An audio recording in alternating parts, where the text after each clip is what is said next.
E aí, pessoal, bem-vindas a mais um mergulho profundo nos nossos materiais. Hoje a gente vai explorar uma fronteira que é, honestamente, simplesmente alucinante na biotecnologia moderna, baseada num estudo bem recente da revista Cell. Imaginem só a possibilidade de combinar a biologia das plantas com a medicina humana. Parece total enredo de filme de ficção científica, né? Mas é exatamente isso que a ciência está fazendo agora mesmo, pegando o maquinário das plantas para curar tecidos de mamíferos. É um negócio de cair o queixo. Para começar, a gente precisa fazer aquela pergunta que bagunça tudo que aprendemos nas aulas de biologia da escola. E se as células animais pudessem de fato fazer fotossíntese? A gente sabe que a luz visível é o que permite a nossa visão, claro. Mas lá nas plantas, essa primeiríssima luz é o combustível para a fotossíntese, gerando energia vital. A ideia de pegar essa habilidade e transplantar para o reino animal, olha, isso abre um leque para tratamentos médicos que a gente nem conseguia sonhar até pouco tempo atrás. Certo, vamos mergulhar nisso. O mais doido é que a natureza já tem um precedente incrível para isso. A lesma do mar da ordem Sacoglossa faz exatamente essa mágica. Ela come algas, mas ao invés de digerir tudo, ela meio que sequestra os cloroplastos funcionais e guarda nas próprias células do intestino. Aí, quando falta comida, esses cloroplastos roubados continuam fazendo fotossíntese e alimentando a lesma. É um hack biológico perfeito que cruza os reinos animal e vegetal. E isso levanta a nossa grande questão hoje. Se uma lesma consegue roubar o motor de uma planta para sobreviver, será que os tecidos de mamíferos não poderiam ganhar esses mesmos superpoderes de captação de luz? Imagina a mesma luz que entra nos olhos formando imagens, sendo usada para gerar energia curativa. Então, vamos à seção 1. Mamíferos podem fazer fotossíntese? Bora entender. Seção 2. O déficit de NDPH. Para entender onde isso se aplica na vida real, a gente precisa olhar para um problema super comum e chato demais: a ceratoconjuntivite seca, ou, como a maioria conhece, a síndrome do olho seco. Mais de 1,5 bilhão de pessoas sofrem com isso no mundo todo. E o buraco é mais embaixo, não é só falta de lágrima. É um ciclo crônico de inflamação e estresse oxidativo lá no nível da célula. E bem no meio desse caos celular está uma molécula-chave, o NADPH. Explicando de um jeito simples, o NADPH é o nosso grande escudo antioxidante. No olho saudável, ele é a linha de frente, neutralizando aqueles radicais livres perigosos, as famosas espécies reativas de oxigênio. Sem NADPH suficiente, a célula fica completamente de mãos atadas. E num olho doente, a coisa vira um verdadeiro efeito dominó. Quando está tudo bem, a célula do mamífero produz seu próprio NADPH, usando a chamada via das pentoses fosfato. Só que no olho inflamado e sob estresse pesado, os radicais livres simplesmente engolem o sistema. O estoque de NADPH vai a zero rapidinho. E o pior, na tentativa desesperada da célula de fabricar mais, ela acaba gerando ainda mais radicais livres. É um ciclo vicioso terrível que só piora a inflamação. Seção 3. Apresentando o LIF. E aqui o negócio fica realmente interessante.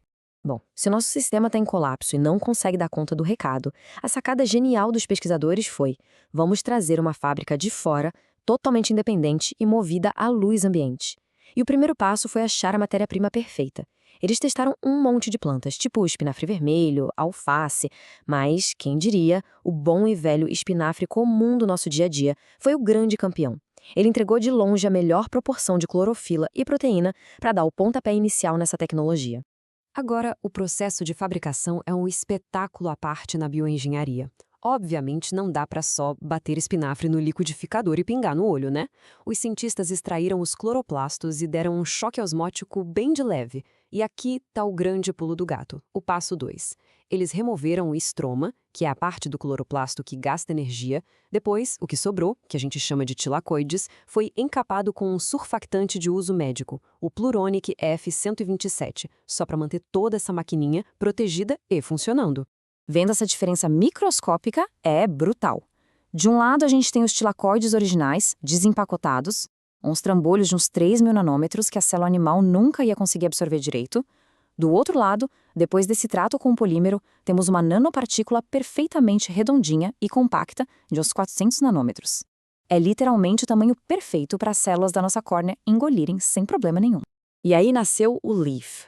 A sigla em inglês significa folha, o que é um trocadilho sensacional, mas tecnicamente quer dizer fundição de NDPH de tilacoide enriquecida para reação à luz. A gente pode imaginar o LEAF como um minúsculo painel solar celular. O único trabalho dele na vida é pegar a luz, produzir NDPH e salvar as nossas células. Seção 4. Um painel solar celular. Vamos avançar e ver como essa maquininha se comporta dentro de uma célula animal viva. É aqui que a gente vê como o design da coisa foi absurdamente bem pensado. O Leaf simplesmente bate a produção de NDPH dos tilacoides originais em uns 20%. Lembra daquele passo de remover o estroma? Pois é, num cloroplasto intacto, o ciclo de Calvin fica ali no estroma roubando todo o NDPH para outras coisas. Ao arrancar essa parte e deixar só a máquina que depende de luz, o Leaf vira uma verdadeira linha de produção ininterrupta de NDPH. Então, o ponto crucial de tudo isso é que o Leaf trabalha como um prestador de serviços terceirizado. Os pesquisadores até testaram sabotar a célula hospedeira bloqueando todas as vias naturais de produção de NDPH com produtos químicos. E adivinhem? Com uma simples exposição à luz branca ambiente, o Leaf foi lá e regenerou completamente os níveis de energia da célula. Ele age de forma ortogonal, ignorando totalmente o fato de que a célula ao redor está quebrada. Seção 5. Curando com a luz. E é claro que essa maravilha microscópica tem um impacto gigantesco na medicina. Quando a gente compara isso com os tratamentos que existem hoje, a vantagem é gritante. Hoje, a gente usa drogas tipo a ciclosporina A, que demoram para fazer efeito, podem irritar o olho, custam caro e miram em alvos muito específicos.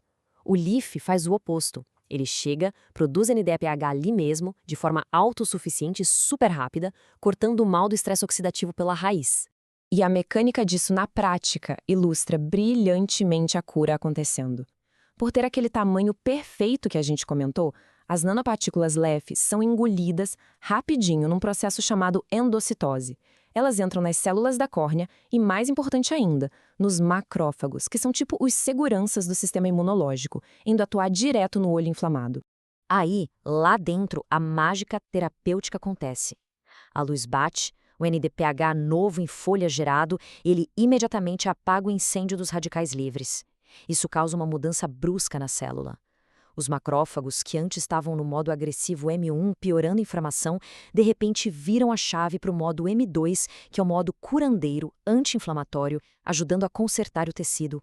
Aquele ciclo vicioso da inflamação acabou. Em resumo, pessoal, olha o tamanho desse avanço. O Leaf usa a exata mesma luz visível do ambiente para curar o tecido de forma ativa. Ele não depende das regras da célula hospedeira doente, restaura todo o equilíbrio e cria uma espécie de interação de endossimbiose.